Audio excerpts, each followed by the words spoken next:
Salut à tous, ici Adrien D. Aujourd'hui on est le lundi 7 septembre 2020 et dans cette vidéo on va voir ensemble comment, quand on est dans le cadre d'un dual boot entre Linux et Windows 10, accéder facilement depuis Linux à ces partitions Windows. Vous avez besoin depuis Linux d'accéder à un document que vous avez laissé sur le bureau et puis le modifier. Ou bien vous voulez consulter quelques photos, écouter de la musique sur votre deuxième disque dur que vous pourriez avoir dans votre PC. Et on va voir tout ça ensemble. Comment monter ces partitions Windows sous Linux et donc pouvoir accéder facilement et partager des documents entre Windows et Linux. Donc, autant Linux permet d'accéder à des partitions Windows assez facilement, autant Windows ne sait pas accéder à des partitions Linux. Donc si vous avez besoin d'échanger des fichiers entre Windows et Linux, je vous conseille de créer une partition prévue à cet effet au format NTFS, comme ça les deux systèmes pourront échanger des fichiers à travers cela. Donc je vous montre ici rapidement à quoi ressemble la configuration de cette machine pour que vous puissiez voir en fait ce qu'on fait dans cette vidéo. Donc là, il y a deux disques qui sont dans cette machine, disque 0, disque 1. Sur le premier disque, disque 0, il y a mon Windows 10 ici, donc le lecteur C, disque local C qu'on retrouve sur notre système. On a comme d'hab toute l'install de Windows, programme, Windows, utilisateur.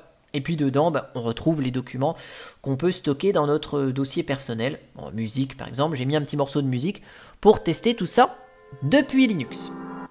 Ensuite, j'ai mon Linux qui est à côté sur le même disque et j'ai un deuxième disque dans lequel j'ai une partition E qui s'appelle Data et dedans j'ai mis aussi des fichiers, des images, super.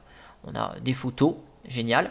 Donc on a des photos ici et puis j'ai rangé ça, j'ai mis aussi une vidéo. Voilà, super, on a une vidéo du journal de 13 heures. Bon, bref, peu importe, c'est pour avoir des fichiers ici. Alors, déjà, il y a un truc qu'il faut savoir, il va falloir faire un petit paramétrage dans Windows 10 si bien sûr vous n'avez pas un Windows 10 dans une machine virtuelle, si Windows 10 est installé sur un PC fixe, un PC portable, quand vous allez arrêter en fait votre système il ne s'arrête pas correctement. Autant le redémarrage procède à un arrêt complet de Windows 10 et un redémarrage du système, autant l'arrêt par défaut sur Windows 10 n'est pas un vrai arrêt.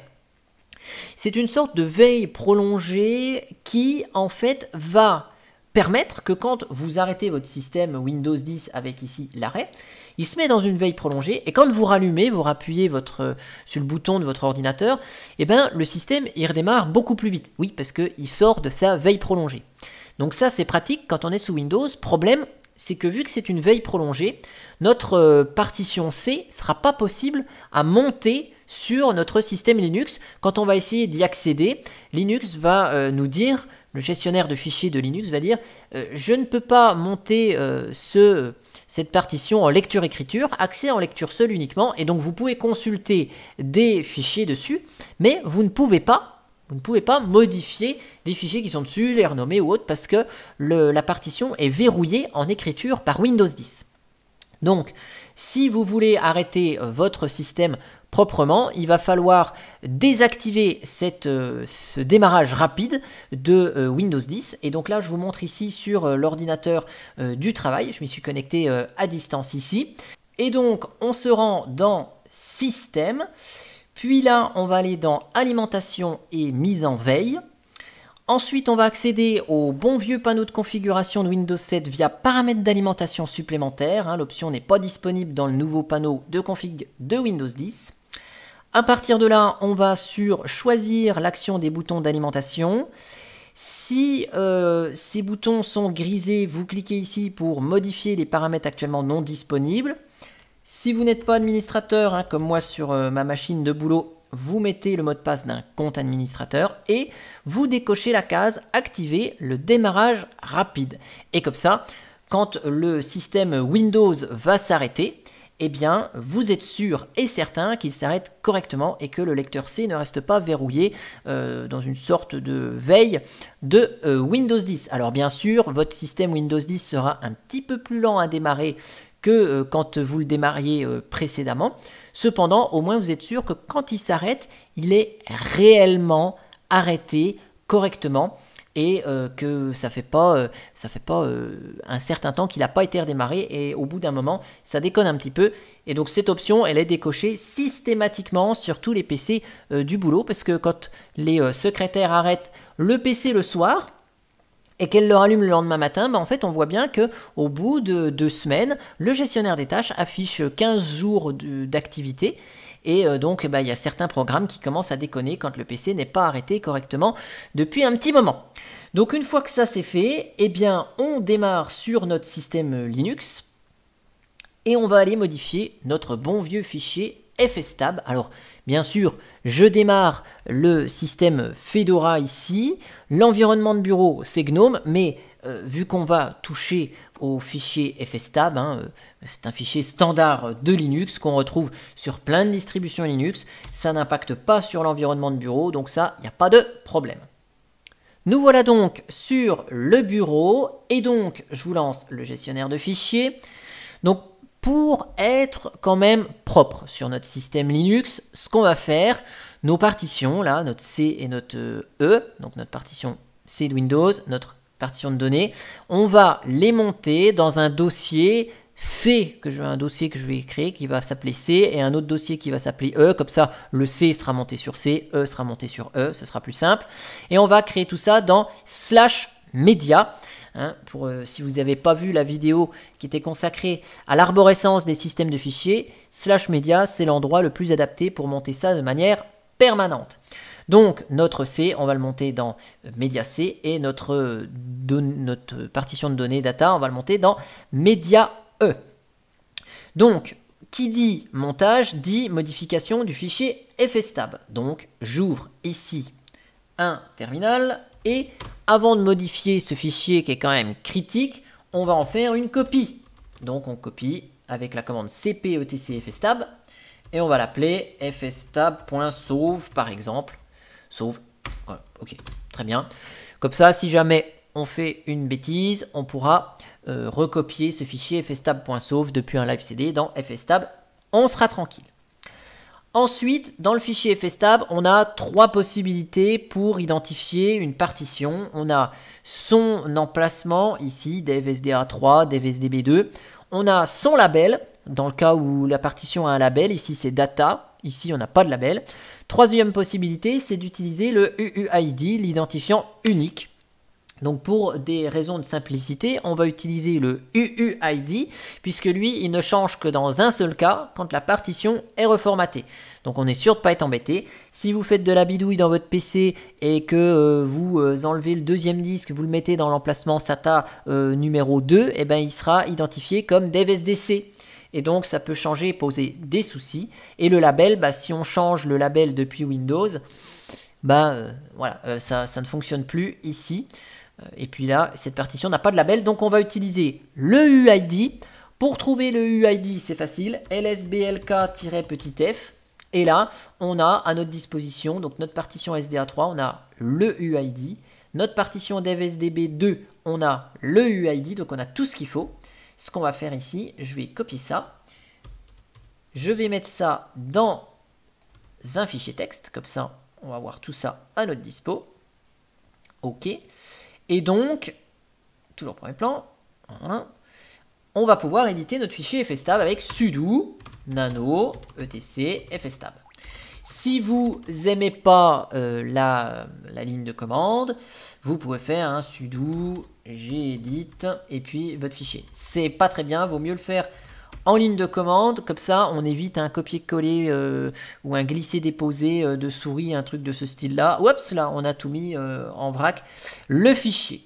Donc là je fais avec sudo nano etc fstab. Et là, je vous explique pas en détail la ligne du fstab. La vidéo que j'ai faite sur fstab était assez complète. Vous aurez le lien dans le descriptif. On va donc mettre notre première partition. Donc UID, c'était devsda3, donc celle-ci. OK. On va monter sur Media C. Allez, je vais mettre le C en majuscule. Le système de fichiers NTFS.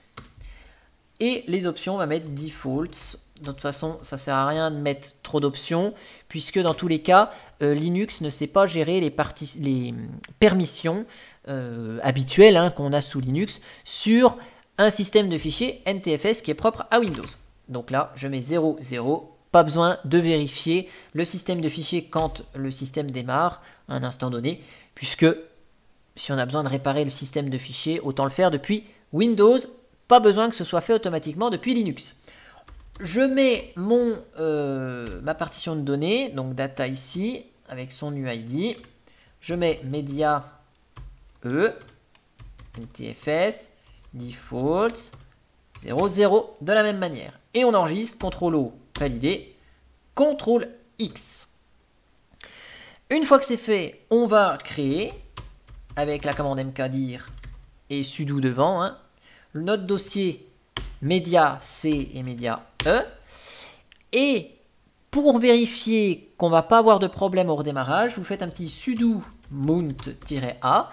La commande sudo mount-a va permettre de monter tous les systèmes de fichiers qui sont présents dans le fichier fstab. Et donc là, si on a des erreurs, c'est qu'on a fait quelque chose de mal dans notre fichier fstab et qu'au redémarrage, on va avoir un souci.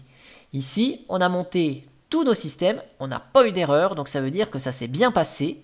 Et donc, si je ferme ça, vous voyez, et que je rouvre mon gestionnaire de fichiers, vous voyez, mon data et mon volume sont montés ici. Ils se sont affichés dans le doc, donc ça c'est génial, regardez, hop, je clique ici. Et donc là, mon volume de 20 Go, il est monté sur Media C. Il n'y a plus qu'à ajouter ça en favori, ok. Donc là, on fait, je ne sais pas comment, CTRL D, je fais toujours en ligne avec le raccourci clavier. Hop, là, on se met sur notre E, CTRL D, il s'ajoute au favori et on a notre C et notre E ici. Et donc là, pas de souci, on a accès à nos documents. Et donc là, si je vais dans Users, Adrien, on avait dit que c'était musique, donc musique. Là, j'ai mon fichier MP3, super, je l'ouvre, et donc, super, j'ai ma musique, nickel.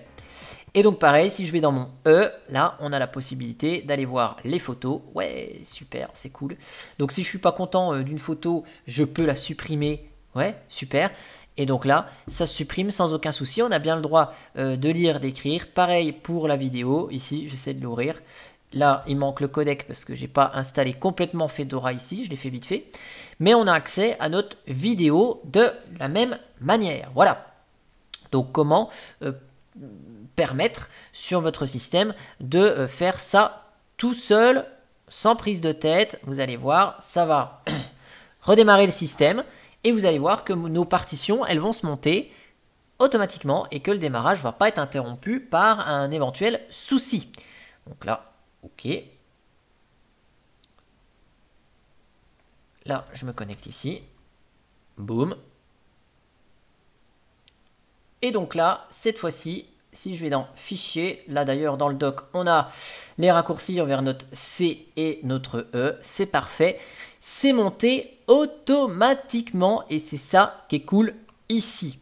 Alors, bien sûr, on a fait des manipulations dans le fichier fstab. Cependant, si vous avez l'environnement de bureau GNOME, vous n'avez pas besoin de la ligne de commande. Ça se fait avec l'outil de disque de GNOME. Oui, alors ici, je vais juste remodifier le fichier etc fstab pour démonter et supprimer les informations sur E, juste pour vous montrer ici, sudo umount media E, ok. Donc là ici, cette fois-ci, j'ai mon C, mais le E, il n'y a plus rien ici. Le E est bien évidemment pas monté. Et donc si je veux automatiser tout ça depuis GNOME, sans utiliser le terminal, et ben ça va être très simple, regardez, on le fait avec l'outil disque de GNOME. Là, je me positionne sur le disque et la partition concernée. Je vais sur les petits trous dentés. Je fais modifier les options de montage. Là, je décoche la case réglage par défaut de la session utilisateur. Ici, donc je coche monter au démarrage du système. Comme ça, ça se monte automatiquement. Affiché dans l'interface utilisateur, ça s'affiche, je ne sais pas ce que ça correspond, on va laisser cocher, on va voir ici. Là, s'identifier comme, on met UID ou le label. Vous voyez, on peut sélectionner DevSDB2, UID, label ou les raccourcis dans DevDisk utilisés par le système. Donc là, on va prendre le UUID. Le point de montage, on va se mettre dans Media et puis je vais l'appeler Data. Je vais changer exprès le point de montage pour bien vous montrer que ça arrive pas dans le Media E de tout à l'heure. Type de système de fichier, on peut mettre NTFS ou on peut laisser auto, peu importe. Et donc là, on fait valider. Il nous demande notre mot de passe pour modifier le fichier fstab. Cool, j'ajoute ici. Et si je retourne afficher le fichier etc fstab, juste pour vous montrer, vous avez vu ici, il a ajouté automatiquement la ligne avec les options là. Et donc, si je redémarre mon système, vous allez voir que le système, non, mon C sera toujours là, hein, celui qu'on a fait à la main, mais le E va se monter bel et bien dans le point de montage /media/data. Il n'y a pas besoin de modifier le fstab à la main. Il n'y a pas besoin de créer le fichier en ligne de commande, enfin le dossier media data. Bref, tout est fait automatiquement. Voilà. Et donc là, vous voyez, j'ai mon volume de 20 Go, j'ai mon volume data. Et si j'ouvre le gestionnaire de fichiers ici, et bien, si je clique sur mon E, effectivement, il ne s'est pas monté dans le E. Et regardez ici, j'ai bien mon volume data qui s'est créé automatiquement et je retrouve mes photos, mes vidéos. Si j'ai envie de supprimer des choses, eh bien, je peux supprimer. Voilà, ça fonctionne. Et on l'a fait ici, dans cette dernière partie de vidéo, en graphique, sans rien taper en ligne de commande. Voilà. En tout cas, j'espère que cette vidéo sur le montage de ces partitions, le partage de fichiers entre Windows et Linux vous aura plu. Et moi, je vous dis à bientôt pour une prochaine vidéo. Allez, ciao ciao!